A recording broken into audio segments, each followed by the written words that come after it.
ఈనాటి విజయవాడలో రాష్ట్రం నలుమూల నుంచి కూడా మరి మత్స్యకార సోదరులు అలాగే అహర్నిశలు ఈ సంఘం కోసం పాటుపడిన నాయకులకి మరి నేను శిరస్సు వంచి పాదాభివందనాలు కూడా చేస్తున్నాను.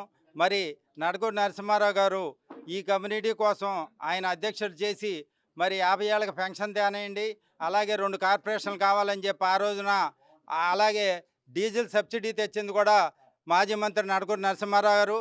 మరి అలాగే నా కుటుంబ సభ్యులు ఆయన లేని లోటు లేనందు మేము ఉన్నాము అంటూ నాకు ఈ అవకాశం ఇచ్చిన నా కుటుంబ సభ్యులందరికీ కూడా ఈ కమ్యూనిటీ కోసం అహర్నిశలు కష్టపడి ఏదైతే పెద్దల సూచనల మేరకు ఈ సంఘం కోసం అహర్నిశలు కష్టపడతానని ఈ అవకాశం ఇచ్చిన మరి నా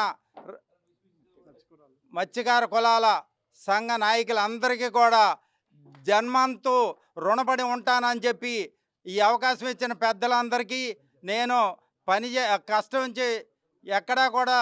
ఎక్కడ అపకీర్తి లేకోకుండా మరి మా నరసింహారావు గారు చెప్పింది ఎప్పుడూ కూడా ఈ సంఘం కోసం ఆయన నాకు ఏదైతే మనం పనిచేయాలి, వాళ్ళకి మనం కావాల్సింది ఏం చేయాలని చెప్పి నాకు ఎప్పుడూ చెప్పింది అదే చెప్పారు. దాన్ని ఎక్కడా కూడా తూచా తప్పకోకుండా ఈ సంఘం కోసం పెద్దలతో సమాలోచనలు చేసి ఏదైతే అవసరమో దానికోసం రాత్రింబావుళ్ళు కష్టపడి పనిచేస్తానని ఈ ఇచ్చిన అవకాశానికి మీ అందరికీ కూడా నేను శిరస్సు వంచి పాదాభివందనాలు చేస్తానని చెప్పి తెలియపరుచుకుంటూ, మరి రాష్ట్ర అధ్యక్షుడిగా నన్ను ఎన్నుకున్నందుకు నేను చాలా రుణపడి ఉంటాను. అలాగే మీ అందరి సలహాలు సూచనల మేరకు రాష్ట్రంలో ఏ అవసరం ఉన్నా కూడా అన్ని రకాలుగా పెద్దలతో సమాలోచనలు చేసి కష్టపడి పనిచేస్తానని మీ అందరికీ మనస్ఫూర్తిగా నా అభినందనలు తెలుపుతూ, అలాగే నడకూరి నరసింహారావు గారి పేరు ఎక్కడా కూడా ఇబ్బంది లేకోకుండా ఆయన ఇచ్చిన నాకు ఈ అవకాశాన్ని తూచా తప్పకోకుండా కూడా శిరసా వహిస్తానని చెప్పి తెలియపరుచుకుంటూ, ఈ అవకాశం ఇచ్చిన పెద్దలందరికీ కూడా మళ్ళీ మనస్ఫూర్తిగా అభినందనలు తెలియజేస్తూ సెలవు తీసుకుంటున్నాను. నమస్కారం అండి. నా పేరు చింతకాయల ముత్యాలు, విశాఖపట్నం జిల్లా. నేను వాడబల్జ సామాజిక వర్గానికి చెందినటువంటి మత్స్యకారుణ్ణి.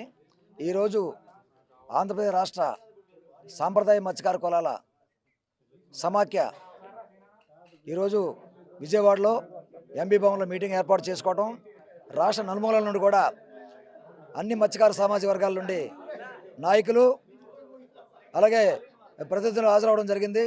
ఈరోజు నూతన కార్యవర్గం ఏంటంటే, ఏదైతే మాజీ మంత్రివర్యులు స్వర్గీయ నడకూరి నరసింహారావు గారు ఆయన చూపినటువంటి దారి ఏంటంటే, ఈ యొక్క ఆంధ్రప్రదేశ్ సాంప్రదాయ మత్స్యకార కులాల సమాఖ్యమైన వ్యవస్థాపక అధ్యక్షులు స్వర్గీయ నరసింహారావు గారు పెట్టినటువంటి ఈ సంఘానికి నన్ను రాష్ట్ర ప్రధాన కార్యదర్శిగా ఎంపిక చేసినందుకు గాను మా రాష్ట్ర నాయకులందరికీ కూడా పేరు పేరున నమస్సమాజం తెలియజేసుకుంటూ, ఏదైతే మాకు ఈ బాధ్యత చెప్పారో ఈ యొక్క బాధ్యతగా తీసుకొని రాష్ట్ర నలుమూల పర్యటించి సమావేశాలు ఏర్పాటు చేసి అన్ని మత్స్యకార కులాలను కూడా ఏకతాడిపై తీసుకొచ్చి సంఘటిత చేసి ఏవైతే మత్స్యకార కులాలకి ఈ రాష్ట్ర ప్రభుత్వం నుండి కేంద్ర ప్రభుత్వం రావాల్సినటువంటి సంక్షేమ అభివృద్ధి కార్యక్రమాల కోసం పాటుపడతామని చెప్పేసి తెలియజేసుకుంటూ, నాకు ఈ అవకాశం ఇచ్చిన పెద్దలందరికీ పాదాలు సరి తీసుకుంటాను. తదుపరి సమావేశం విశాఖపట్నంలో అన్ని మత్స్యకార కులాల నుండి ఈ యొక్క ఆంధ్రప్రదేశ్ రాష్ట్ర సాంప్రదాయ మత్స్యకార కులాల సమాఖ్య తరపున తదుపరి మీటింగ్ విశాఖపట్నంలో ఏర్పాటు చేస్తాను. నాకు ఈ అవకాశం ఇచ్చిన సంఘ పెద్దలందరికీ కూడా పేరు పేరున ధన్యవాదాలు తెలియజేసుకుని సెలవు తీసుకుంటాను. జై హింద్, జై మత్స్యకార. మరిన్ని వీడియోస్ కోసం ఛానల్ ని సబ్స్క్రైబ్ చేయండి. లేటెస్ట్ అప్డేట్స్ కోసం వాట్సాప్ ఛానల్ ని ఫాలో అవ్వండి. ఆ లింక్ డిస్క్రిప్షన్ లో ఉంది.